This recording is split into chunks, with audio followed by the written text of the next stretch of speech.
device.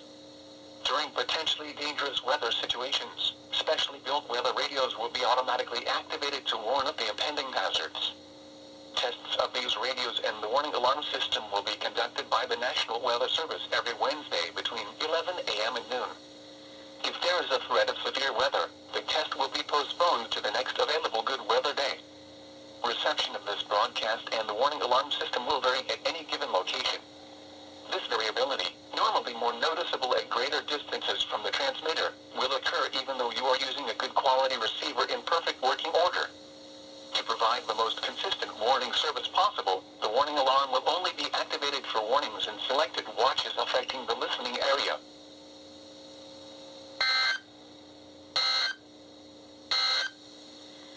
Now for the National Weather Service Marine forecast for the Chesapeake Bay from Sandy Point located in Manassas, Virginia.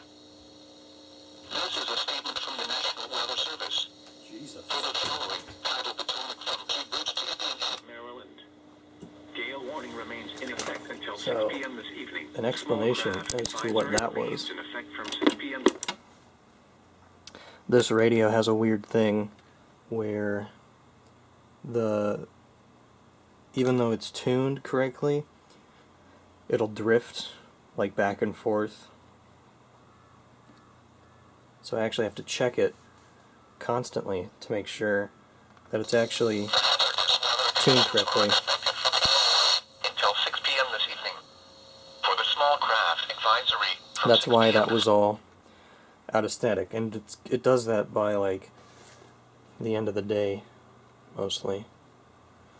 So anytime there's severe weather or anytime we're gonna get a weekly test, I have to check this thing and make sure that it's actually in tune. I'm gonna get another one and see. I'm actually gonna end up getting 2 more of those and see if they all do that. So here's the display on the 12250 too.